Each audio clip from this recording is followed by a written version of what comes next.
Hi, I'm Robert, and today I got 10 tips on concert photography, and then I'm going to give you without the bull. Stay tuned.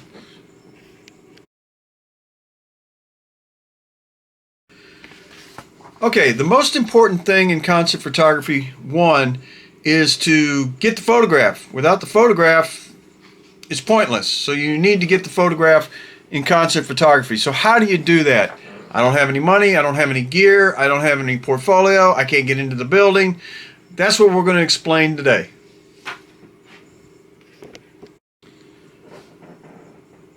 There is a lot of garbage and crap out there about, well, you need this camera and you need that camera and you need this lens and that lens and you need this gear, and that's garbage.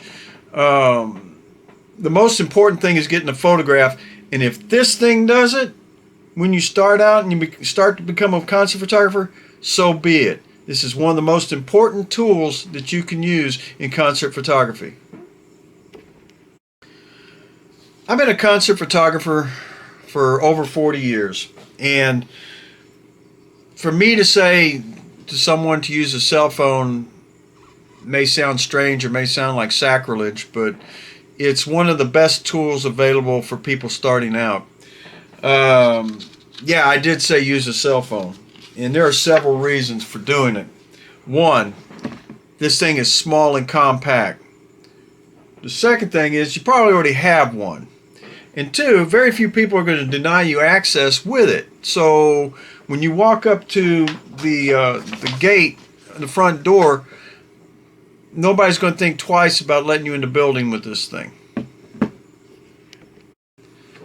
The fourth reason is, if used properly, you can get good, decent photographs and process them. So it does work.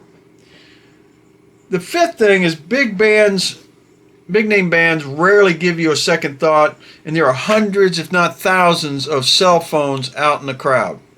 So they know, the bands know, the artists know that almost everybody's got one and everybody's got them out, so they're going to be using them. And in the past, this has been the thing everyone did. Sorry, I don't have a Cricut lighter, but the closest I got. Nobody's smoking in here at this house anymore, so that's the way it is. But what they do see is the lights and the waving back and forth from the cell phones. Hundreds, if not thousands of them. The sixth reason for having one is it's small and it's easy to transport. You're not loaded down with a whole ton of gear, trying to get it in the door, trying to get access for it, trying to do anything with it. It's small, it's easy to transport. Would you rather transport what I'm about to show you, or transport what I'm going to show you right after that?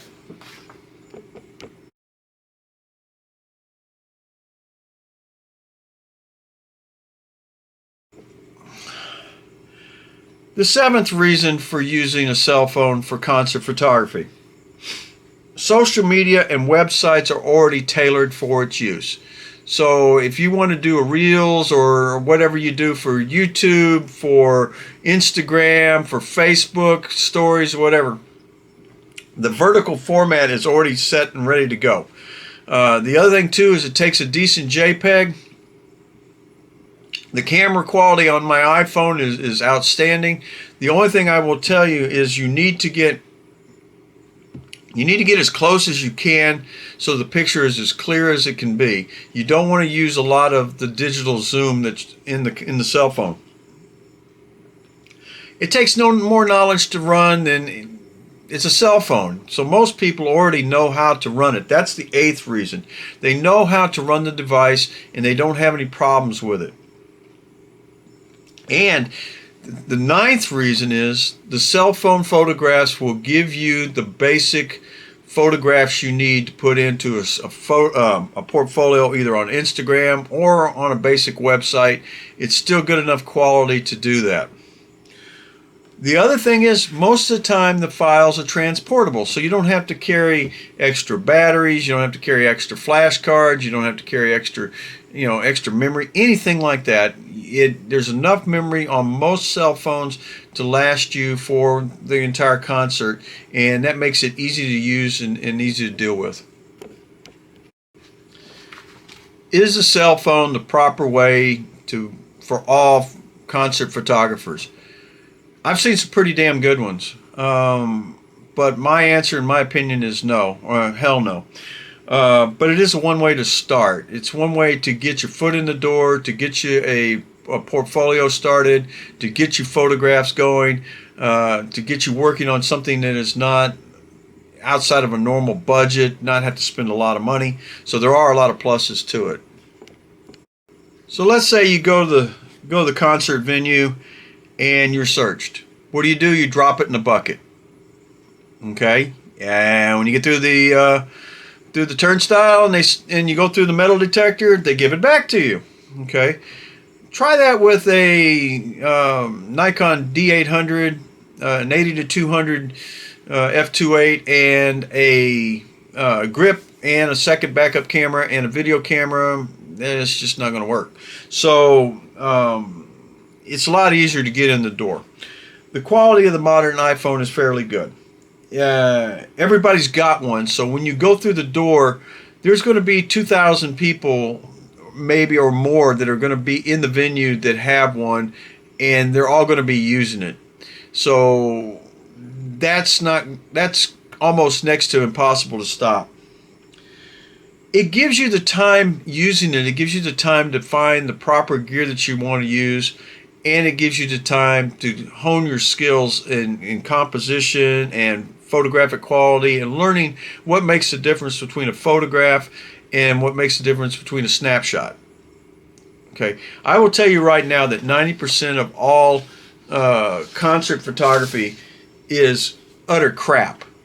Most of the pictures you see of concert photography are garbage. Simple as that. It's sad but true.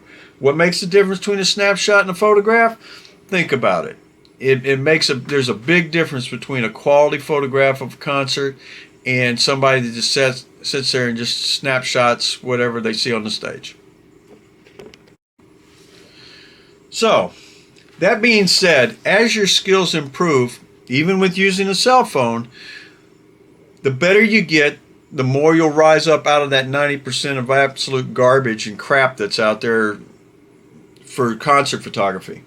As your knowledge gets better, you will get better, and your pictures will improve. It can be a slow, painful process, but it does happen.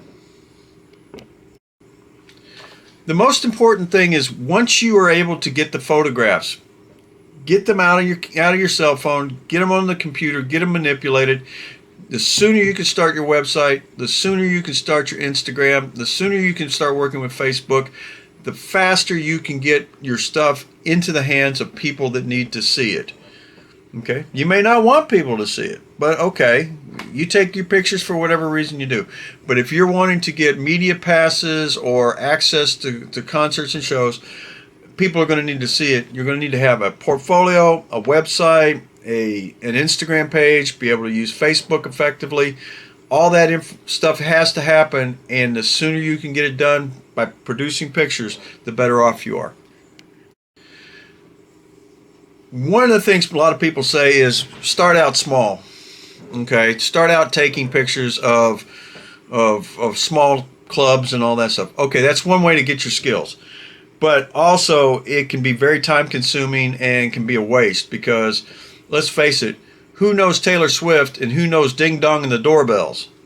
Okay, if I've got a picture that's equal quality of each one, which one do you think people are going to be more impressed by? Ding Dong and the Doorbells or Taylor Swift? So it sometimes when you're out there and you have a better photograph of a more well-known person, the more effective it is.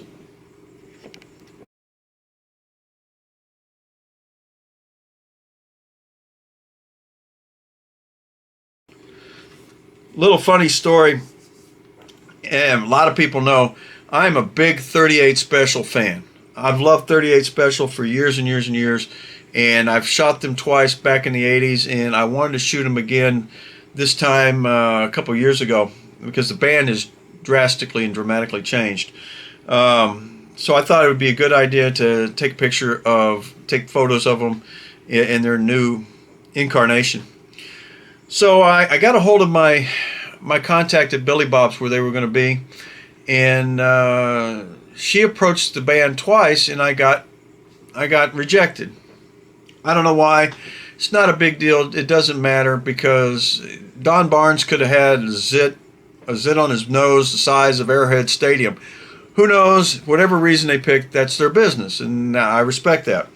But one of the things about it is they're one of the most photographed bands in the world with cell phones. People take their photos all over the place. You can see them all over social media. The only band I can think of bigger is probably Kiss. But the deal with that is there's a ton of people out there taking photographs of big name artists, and whatever reason that the band decides that they do not want anybody to take their photograph, that's up to them. And they just I think I was declined twice last year or the year before last, and that's just one of the bands. So great for them. I'm happy I've got the twice times that I've shot them already, and maybe in the future I'll be able to shoot them again, and that's a big hope.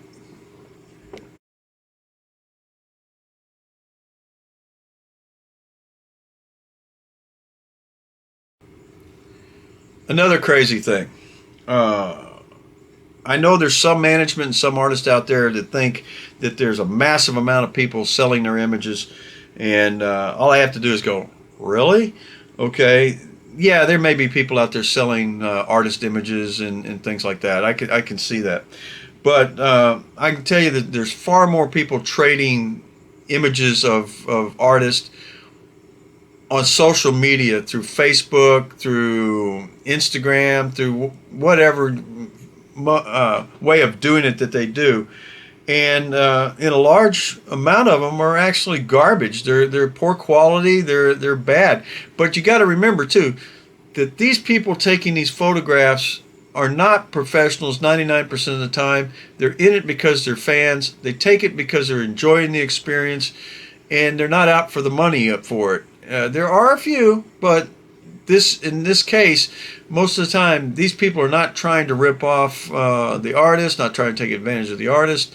They're doing it strictly as fans. And whatever reason you take photographs of concerts, that's your business. But I don't think a lot of it's for the money and the profits involved in it.